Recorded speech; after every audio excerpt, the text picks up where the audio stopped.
ने अपने वजन को कट करने के लिए पूरी रात जगी, स्विमिंग किया, साइकिलिंग किया, दौड़ती रही, 1 मिनट भी नहीं सोई। नमस्कार दोस्तों, मैं सर्वेश यादव। आज मैं आपके लिए ऐसी वीडियो लेकर आया हूं जिसमें हमारे देश की आन बान शान, पूरे विश्व की सबसे बड़ी पहलवान विनेश फोगाट आखिर क्यों गोल्ड मेडल से वंचित रह गई। क्या कोई साजिश थी?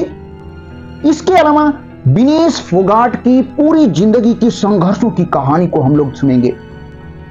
सुनकर दोस्तों आपकी आंखों में आंसू आ जाएंगे। दोस्तों इस वीडियो में हम लोग सबसे पहले यह देखेंगे कि विनेश फोगाट के साथ पेरिस ओलंपिक में आखिर क्या हुआ था। फिर इसके बाद हम लोग देखेंगे इनके पूरे जीवन की संघर्षों की कहानी, और लास्ट में हम लोग देखेंगे दोस्तों कि यदि विनेश फोगाट के साथ कुछ ऐसी घटनाएं हुई, यदि यह नहीं होती तो ये विनेश आज गोल्ड मेडलिस्ट होती।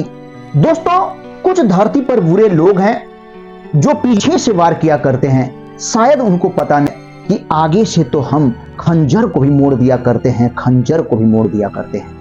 दोस्तों पेरिस ओलंपिक में विनेश फोगाट का पहला ही मैच टोक्यो ओलंपिक की गोल्ड मेडलिस्ट यूई सुसाकी के साथ था, जो अब तक पूरे कैरियर में मात्र केवल 3 बाउंड से ही हारी थी। इनका इस टाइम 82-0 का रिकॉर्ड चल रहा था। दोस्तों लोगों को यह लग रहा था कि विनेश द्वारा यूई सुसाकी को हराना मुश्किल ही नहीं, नामुमकिन है। दोस्तों यह मैच 6 मिनट का होता है, जो 3-3 मिनट के 2 राउंड चलता है। दोस्तों पूरे मैच में विनेश सोशल मीडिया पर आग लग जाती है। इस ऐतिहासिक जीत से पूरी इंडिया के लोगों में खुशी की आंसू छलक उठते हैं। दोस्तों जैसे ही विनेश विश्व चैंपियन को हराती हैं, पूरे भारतवासियों को लगने लगा कि अब यह भारत की बेटी गोल्ड मेडल लेकर के ही लौटेगी। दोस्तों अगला क्वार्टर फाइनल मैच ओक्साना लेवेस के साथ विनेश का होता है। विनेश यह मैच 7-5 से जीत जाती हैं और सेमीफाइनल में उनकी टक्कर पैन अमेरिकन चैंपियन यूसेनेलिस गुजमान से हुई। इसमें तो विनेश ने गजब का कमाल कर दिया। दोस्तों 5-0 से यह मैच जीत लिया। इस जीत के साथ पूरे भारत में खुशी की लहर दौड़ उठी। दोस्तों इस प्रकार विनेश फाइनल में जगह बना लिया और ये फाइनल में पहुंचने वाली पहली इंडियन वुमेन रेसलर बन गई। इनका फाइनल में मैच अमेरिकन सारा हिल्डब्रांड से होने वाला था। इन्होंने सारा हिल्डब्रांड को 2023 में 2 बाउंड्स में हराया था। यह सारा हिल्डब्रांड टोक्यो ओलंपिक की ब्रॉन्ज मेडलिस्ट थी। इस प्रकार लगभग विनेश फोगाट का गोल्ड मेडल जीतना तय ही था। लेकिन दोस्तों अगले ही दिन ऐसी खबर आती है जिसे कोई भी भारतवासी, कोई ही भी सच्चा देश प्रेमी सुनना पसंद नहीं करेगा, और वो शब्द था डिस्क्वालिफाइड, डिस्क्वालिफाइड, डिस्क्वालिफाइड। दोस्तों ये शब्द सुनते ही कलेजा फट सा गया। फोगाट पेरिस ओलंपिक से डिस्क्वालीफाई हो गई है। दोस्तों मात्र 100 ग्राम वजन ज्यादा होने से विनेश को डिस्क्वालीफाई कर दिया जाता है। दोस्तों पहले दिन विनेश का वजन 49.9 किलोग्राम था। वेट करने के बाद कुछ रिकवरी भोजन लिया जाता है जिससे कि शरीर में स्ट्रेंथ आ जाए। इसके बाद थोड़ा बहुत पानी पिया जाता है, क्योंकि डिहाइड्रेशन की वजह से भी वजन बढ़ जाता है। दोस्तों कुछ ऐसी प्लानिंग की गई थी कि रात भर में विनेश का वजन 1.5 किलोग्राम ही बढ़े, और फाइनल मैच से पहले जब वजन किया जाए तो विनेश का वजन 50 किलोग्राम के अंदर आ जाए। लेकिन दोस्तों कैलकुलेशन में कुछ गड़बड़ी हो जाती है और विनेश का वजन 2.5 किलोग्राम से भी ज्यादा बढ़ जाता है, अर्थात विनेश का वजन 52.7 केजी हो जाता है। दोस्तों फाइनल मैच से पहले मात्र 12 घंटा बचे हुए थे और सुबह 7:15 बजे विनेश का वजन होना था। विनेश को रात में नींद नहीं आई, 1 मिनट भी सोई नहीं, दौड़ती रही, रस्सी कूदती रही। दोस्तों अपना बाल कटवा देती हैं, ब्लड उतरवा देती हैं। ये सब करने के बाद भी विनेश का वजन 2.6 किलोग्राम नीचे आता है। लेकिन सुबह जब वजन होता है 7:15 बजे तो विनेश का वजन अभी भी 100 ग्राम ज्यादा रह जाता है। दोस्तों टाइम नहीं था, अगर टाइम होता तो ये 100 ग्राम भी विनेश वजन कम कर लेती। अफसोस ये पॉसिबल नहीं हो सका। दोस्तों 2012 के गोल्ड मेडलिस्ट जॉर्डन यूरोप्स जो 6 बार के विश्व चैंपियन रह चुके थे, उनका कहना था कि रूल्स में बदलाव किया जाए और कम से कम विनेश को सिल्वर मेडल ही दिया जाए। दोस्तों वजन घटाने का प्रोसेस थोड़ा कठिन था, क्योंकि विनेश का जो नॉर्मल वजन है 55 टू 56 केजी और 55 टू 56 केजी से 50 केजी तक लाना थोड़ा सा मुश्किल था। ऐसा नहीं कि यह नामुमकिन था, ऐसा नहीं कि इन्होंने पहली बार इस कैटेगरी में फाइट किया हो। अभी जुलाई महीने में स्पेनिश प्रिक्स में इन्होंने गोल्ड मेडल जीता, वो भी 50 केजी की ही कैटेगरी थी। अब बात आती है कि 50 केजी कैटेगरी में ही ये क्यों गई, ये क्यों नहीं 53 केजी कैटेगरी में चली गई। इसका सीधा कारण था दोस्तों कि 53 केजी कैटेगरी अंतिम पंघाल नामक रेसलर को दे दिया गया था। दोस्तों घटना का यही टर्निंग पॉइंट है कि आखिर क्यों विनेश को 50 केजी में रखा गया, क्यों नहीं विनेश को 53 केजी की कैटेगरी में रखा गया। यही मेन टर्निंग पॉइंट है दोस्तों, और इसमें जरूर कुछ ना कुछ साजिश की बू आती है, जिसे हम लोग एकदम लास्ट में देखेंगे और आपके आंखों से आंसू आ जाएंगे। दोस्तों इस घटना के बाद विनेश अपना रिटायरमेंट अनाउंस करती हैं। दोस्तों इनका ट्विटर पर ट्वीट पढ़ करके आंखें नम हो जाएंगी। ये कहती हैं, मां कुश्ती मेरे से जीत गई और मैं हार गई। आपका सपना, मेरी ताकत सब टूट चुके हैं, इससे ज्यादा अब हिम्मत नहीं रही। कुश्ती अलविदा। दोस्तों आप विनेश की शुरुआती संघर्ष की कहानी सुनेंगे तो आंख से आंसू आ जाएंगे। क्या कोई इतना उतार चढ़ाव स्ट्रगल अपने कैरियर में सह सकता है? सुनेंगे आप तो दंग रह जाएंगे। यदि कोई फिल्म मेकर इस पर ध्यान दे तो दंगल पार्ट 2 बन सकता है, और यही कहानी आज हम लोग देखने वाले हैं। दोस्तों ये कहानी शुरू होती है आज से 30 साल पहले। हरियाणा के बलाली गांव में एक बच्ची जन्म लेती है और वो विनेश फोगाट ही थी। दोस्तों 9 साल की उम्र में ही इनके सर से इनके पिता का साया उठ जाता है और इनका पालन पोषण इनकी मां ही करती हैं, जो कैंसर से भी लड़ाई लड़ी हैं।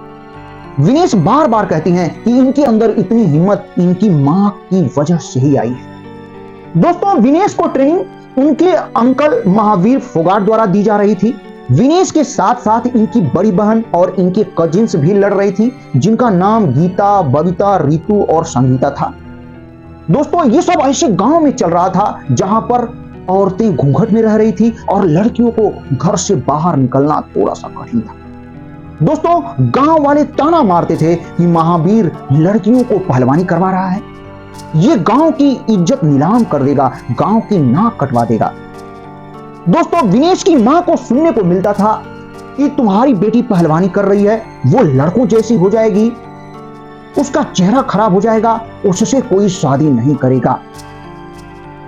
दोस्तों दंगल फिल्म विनेश की बड़ी बहन गीता के जीवन पर बनी हुई है। गीता कॉमनवेल्थ गेम्स में गोल्ड मेडल जीतती हैं और इनसे पहले कोई भी भारतीय वुमेन रेसलर ये कारनामा नहीं किया था। दोस्तों ये तो कॉमन सी बात है कि यदि आपके आसपास कोई ऊंचाइयों को छू रहा होता है तो आपकी भी अंदर से इच्छा होती है कि हम भी ऊंचाइयों को छुएं। तो गीता को देखकर विनेश की भी इच्छा ऊंचाइयों को छूने की हो रही थी। तो विनेश ने भी 2012 ओलंपिक्स में क्वालिफाई किया। इसके बाद तो दोस्तों मेडल जीतने का सिलसिला ही स्टार्ट हो गया। 2013 के वर्ल्ड यूथ चैंपियनशिप में सिल्वर मेडल, फिर 2013 के एशियन रेसलिंग चैंपियनशिप में ब्रॉन्ज मेडल, फिर 2013 के ही कॉमनवेल्थ रेसलिंग चैंपियनशिप में सिल्वर मेडल जीता। दोस्तों विनेश के जीवन में सबसे बड़ा ब्रेक थ्रू तब आया जब 2014 के कॉमनवेल्थ गेम्स के फाइनल में 48 केजी के कैटेगरी में ब्रिटिश रेसलर को हराकर गोल्ड मेडल जीता था। उस समय विनेश की उम्र मात्र 20 साल थी और यह मैच स्कॉटलैंड में खेला गया था। दोस्तों अब आती है रियो ओलंपिक। 2016 की रियो ओलंपिक में साक्षी मलिक 58 केजी की कैटेगरी में ब्रॉन्ज मेडल जीता था। उसमें विनेश फोगाट डेब्यू कर रही थी और ये 48 केजी की कैटेगरी में अपने पहले ही मैच में रोमानिया के इमिलिया व्यू को ऐसे चित किया कि लोग दांतों तले अंगुली दबा लिए। शायद ही ऐसा डेब्यू देखने को मिला। दोस्तों, विनेश अपनी टेक्निकल सुपीरियरिटी की वजह से उसके दम पर यह मैच जीता था और यह मैच 11-0 से जीता था। दोस्तों, इसके बाद विनेश का क्वार्टर फाइनल मैच चाइना के सुनयानान के साथ हो रहा था। मैच के वक्त ही विनेश को गंभीर चोट लग जाती है। चोटिल होने की वजह से इन्हें स्ट्रेचर पर उठाकर बाहर ले जाया जाता है। दोस्तों, ये इतनी बड़ी चोट थी कि जब वो इसके बारे में सोचती थी तो उनके दिमाग में यही आता था कि अब दोबारा वो खेल नहीं पाएंगी और ये सोच सोच कर विनेश काफी दुखी हो जाती थी और रोने लगती थी। विनेश बताती हैं कि अभी भी यदि उस समय की याद आ जाती है तो आंखों में आंसू आ जाते हैं। उसी साल विनेश को अर्जुन पुरस्कार दिया गया और अर्जुन पुरस्कार को लेने ये व्हील चेयर पर गई थी। दोस्तों, इंडियन एक्सप्रेस से बात करते हुए विनेश बताती हैं कि 2017 में उन्हें मस्तिष्क की बीमारी हो गई थी। कहीं पर सिर थोड़ा सा भी टकरा जाता था तो उन्हें धुंधला दिखाई देने लगता था। इतने संघर्ष, इतनी प्रताड़ना झेलने के बाद भी ये विनेश ठीक अपने लक्ष्य से डगमगाई नहीं। दोस्तों, ये भारत देश की बेटी आगे बढ़ती रही। अरे मेरी जिंदगी मेरे साथ तू कभी मनमानी न कर पाएगी, मैं भट्टी से तप कर आई हूं जो किसी लोहे से भी न टूट पाएगी। दोस्तों, 2 साल के एक बड़े अंतर के बाद, गैप के बाद विनेश कम बैक करती हैं। 2018 में ऑस्ट्रेलिया में गोल्ड कॉस्ट कॉमनवेल्थ में फाइनल मुकाबला में कनाडा के जेसिका मैकडोनाल्ड के साथ मैच खेलती हैं और ये अद्भुत था। विनेश इस फाइनल मुकाबला को 13-3 के एक बड़े अंतर से जीत जाती हैं जो कि अविश्वसनीय था। इसी मैच में, इसी गेम्स में इनके मित्र नीरज चोपड़ा भी गोल्ड मेडल जीतते हैं। अब दोस्तों, 2018 में ही एशियन गेम्स होता है। इसमें पहला ही मैच विनेश का काफी इंटरेस्टिंग होता है। यह मैच विनेश को चाइना के सुनयानान के साथ खेलना था। ये वही सुनयानान है जिनसे लड़ते वक्त विनेश चोटिल हो गई थी और इन्हें स्ट्रेचर पर उठाकर बाहर ले जाया गया था। दोस्तों, इस पहले मैच में विनेश सुनयान को 8-2 के एक भारी अंतर से हराया। इसके बाद विनेश क्वार्टर फाइनल जीतती हैं, सेमीफाइनल जीतती हैं और फाइनल मैच में इनके सामने जापान की रेसलर की आईवी थी। इन्हें भी विनेश 6-2 से हराकर एशियन गेम्स का गोल्ड मेडल अपने नाम कर लिया। दोस्तों, विनेश इंडिया की पहली वुमेन रेसलर थी जो एशियन गेम्स के गोल्ड मेडल को जीतकर अपने नाम किया और इतिहास रच दिया। दोस्तों, 21 अगस्त 2018 को अपनी इस जीत का फोटो इंस्टाग्राम पर विनेश ने शेयर किया। इसके बाद आते ही एक और फोटो विनेश ने शेयर किया और लिखा, मैं अपने इस बहुत बड़े फैसले से बहुत खुश हूं। तुमने मुझे पूरी जिंदगी के लिए चित कर दिया। दोस्तों, ये सोमवीर राठी हैं जो एक रेसलर हैं, साथ साथ रेलवे में भी नौकरी करते हैं। ये दोनों एक दूसरे को 7 साल से पसंद करते थे। हम दोनों ने अपना सुख दुख 7 सालों तक एक दूसरे से बयान कर दिया। ऐ दोस्त, आज हम दोनों ने अपनी पूरी जिंदगी एक दूसरे के नाम कर दिया। दोस्तों, विनेश रियो ओलंपिक और टोक्यो ओलंपिक के बीच कुल 17 टूर्नामेंट खेले थे, जिसमें से इन्होंने 16 मेडल जीते थे। 9 गोल्ड, 6 सिल्वर और 1 ब्रॉन्ज मेडल जीता था। दोस्तों, तभी दुनिया पर एक बहुत बड़ा कोविड का प्रकोप आ जाता है और टोक्यो ओलंपिक को, जो 2020 में होने वाली थी, उसे 1 साल के लिए पोस्टपोन कर दिया जाता है और 2021 में होती है। इसमें विनेश 53 केजी की कैटेगरी में खेल रही थी, फाइट कर रही थी। ये इस समय, उस पॉइंट तक दुनिया की रेसलर क्वीन बन चुकी थी। जी हां, आपने सही सुना, दुनिया की नंबर 1 वुमेन रेसलर बन चुकी थी। इसलिए विनेश को इस ओलंपिक में मेडल जीतने के लिए प्रबल दावेदार के रूप में देखा जा रहा था। लेकिन दोस्तों, दुनिया की नजरों से दूर विनेश के साथ कुछ और ही चल रहा था। एक रेसलर को सरकार से क्या चाहिए? Coaching, counselling, treatment, nutritionist, physiotherapist, यही ना चाहिए। लेकिन विनेश के साथ कुछ और ही चल रहा था। दोस्तों, विनेश के बार बार रिक्वेस्ट करने के बाद भी उन्हें रेगुलर डेडिकेटेड फिजियोथेरेपिस्ट नहीं दिया जाता है। जो फिजियोथेरेपिस्ट शूटिंग टीम के साथ गई थी, उन्हें ही इनके साथ भी लगा दिया जाता है। उनको रेसलिंग के बारे में बहुत जानकारी नहीं थी। दोस्तों, विनेश कहती हैं कि मैं जब आखिरी दिन अपना वेट कट कर रही थी, तो क्या मैं अपने ऊपर फोकस करूं या उनको समझाऊं कि कैसे वेट कट किया जाता है। दोस्तों, रात में अपना खुद ही फिजियोथेरेपिस्ट करती हैं विनेश, और सुबह जब उठती हैं तो इन्हें कुछ भारीपन लगता है, दर्द महसूस होती है और वॉमिटिंग भी होती है। अब ये बस पर बैठती हैं और स्टेडियम के लिए रवाना होती हैं। इनका पहला मैच रियो ओलंपिक के ब्रॉन्ज मेडलिस्ट के साथ था और ये पहले मैच को 7-1 से जीतती हैं विनेश। लेकिन दोस्तों, दूसरे मैच के लिए इनका शरीर गवाही नहीं दे रहा था, काफी कमजोरी आ रही थी। इन्होंने 2 नमक के कैप्सूल खाए, कुछ ब्रीदिंग एक्सरसाइज भी किया, लेकिन इन्हें कोई फायदा नहीं महसूस हुआ। अब ये इनको लगने लगा कि अगला मैच तो हमें हार ही जाना है, और ठीक ऐसा ही हुआ दोस्त।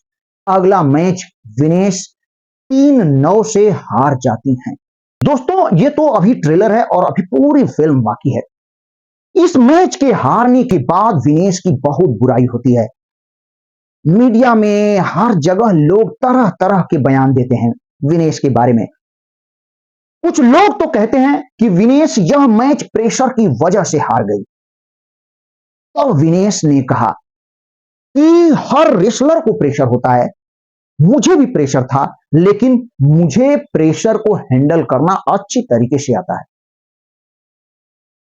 अब जाके विनेश ने पूरी सच्चाई बताई कि मुझे मैच के लिए कोई डेडिकेटेड रेगुलर फिजियोथेरेपिस्ट सरकार की तरफ से नहीं दिया गया था और मैं खुद ही अपना फिजियोथेरेपी किया, जिससे मैच के वक्त मेरी तबीयत खराब हो गई थी, वॉमिटिंग हुई। पहला मैच तो किसी तरीके से मैंने जीता, लेकिन दूसरे मैच के वक्त मेरा शरीर गवाही नहीं दे रहा था। मैं अपने आप को बहुत कमजोर महसूस कर रही थी। दोस्तों, 2021 वर्ल्ड चैंपियनशिप के लिए ट्रायल चल रहा था, तभी एल्बो में चोट थी और ऑपरेशन कराने के लिए विनेश चैंपियनशिप को विथड्रॉ कर देती हैं और अपना एल्बो ऑपरेशन का फोटो शेयर करते हुए कहती हैं कि यह फर्क नहीं पड़ता कि मैं कितनी बार गिरूं, लेकिन फिर भी मैं उठ जाऊंगी। और एक बार फिर से विनेश उठ गई और गोल्ड मेडल लेकर आई। दोस्तों, 2022 बर्मिंघम कॉमनवेल्थ गेम्स में ये कॉमनवेल्थ गेम्स का तीसरा गोल्ड मेडल जीता। 2014 में गोल्ड मेडल, 2018 में गोल्ड मेडल और 2022 में भी गोल्ड मेडल जीता। और सबसे जरूरी बात यह है कि विनेश अब 53 केजी कैटेगरी में फाइट कर रही थी। तभी दोस्तों 2023 में विनेश के बाएं लेग में इंजरी हो जाती है और ऑपरेशन कराना पड़ता है। दोस्तों, विनेश कहती हैं कि मेरा सपना था 2023 के एशियन गेम्स का गोल्ड मेडल जीतना, लेकिन 53 कैटेगरी में विनेश की अनुपस्थिति के कारण अंतिम पंघाल को 53 केजी कैटेगरी में जगह दे दी जाती है और अंतिम पंघाल इस कैटेगरी में एशियन गेम्स में ब्रॉन्ज मेडल जीतते हैं। इसके बाद वर्ल्ड चैंपियनशिप में भी ब्रॉन्ज मेडल जीतती हैं। अब दोस्तों, सबसे मेन बात, सबसे जरूरी पॉइंट आ जाता है, वो ये है कि अब 2024 पेरिस ओलंपिक्स के लिए विनेश भी फिट हो जाती हैं और इधर अंतिम पंघाल भी प्रबल दावेदार हो जाती हैं। लेकिन इसमें से भी यदि चुनने के लिए कहा जाए तो विनेश कुछ ज्यादा ही प्रभावशाली दिख रही थी। दोस्तों, इन दोनों की जबरदस्त जगह पाने की कोशिश की जा रही थी 53 केजी की कैटेगरी में। अब होता क्या है, नियम तो यही है कि अगर एक ही कैटेगरी में 2, 3, 4 खिलाड़ी प्रबल दावेदार हैं तो उनका ट्रायल कराना चाहिए और जिसका परफॉर्मेंस बढ़िया हो उसे उस कैटेगरी में जगह देनी चाहिए। लेकिन दोस्तों यहीं पर चूक होती है, यहीं पर थोड़ी सी शंका होती है। यहां कोई ट्रायल नहीं कराया जाता है और 53 केजी की कैटेगरी में अंतिम पंघाल को जगह दे दी जाती है। विनेश को वहां पर जगह नहीं मिलती है, लेकिन विनेश अपने साथ होने वाले धोखे से पहले ही तैयार थी। उन्होंने 50 केजी में भी दावेदारी ठोकी थी और 50 केजी में विनेश को जगह दी जाती है। सोच के देखें दोस्त, वर्ल्ड नंबर 1 रेसलर विनेश और इनको कैटेगरी में जगह नहीं मिल पाती 53 कैटेगरी। दोस्तों दिक्कत की बात यह है कि इनका जो नॉर्मल वजन है, सामान्य वजन 55 से 56 केजी का है और ये अपने आप को 53 केजी तक कट करके, वेट कट करके लाके आराम से लड़ सकती थी। लेकिन जब 50 केजी में लाना होगा 55 से 56 केजी तो थोड़ा सा कठिन है। लेकिन ऐसा भी नहीं कि विनेश ऐसा नहीं कर पाएंगी। विनेश ने कई मैच 50 केजी कैटेगरी में लड़ा और जीता भी। दोस्तों फाइनल, पेरिस ओलंपिक्स में फाइनल तक पहुंची, लेकिन कुछ गड़बड़ियों, यहां भी कुछ कमजोरी नजर आई फिजियोथेरेपिस्ट की। दोस्तों 1.5 किलो वजन बढ़ना था, लेकिन कैलकुलेशन बढ़िया नहीं होने की वजह से 2.5 किलो से भी ज्यादा वजन बढ़ गया और उसको वापस लाना कठिन हो गया। दोस्तों जैसा कि हमने शुरू में ही बताया, दिनेश ने अपने वजन को कट करने के लिए पूरी रात जगी, स्विमिंग किया, साइकिलिंग किया, दौड़ती रही, 1 मिनट भी नहीं सोई। यहां तक कि अपने बाल भी कटवा दिए, खून ब्लड उतरवा दिया। फिर भी दोस्तों विनेश का वजन सुबह 7:15 बजे 100 ग्राम ज्यादा रह जाता है और यह 100 ग्राम दोस्तों दुनिया का सबसे भारी 100 ग्राम साबित होता है। और यहीं पर विनेश की, पूरे भारत की गोल्ड मेडल की इच्छा, सपना अधूरा ही रह जाता है। दोस्तों भारत की बेटी गोल्ड मेडल से वंचित रह जाती। नमस्कार, मैं सर्वेश यादव। अगले वीडियो के साथ मैं फिर आपकी सेवा में मिलूंगा। धन्यवाद।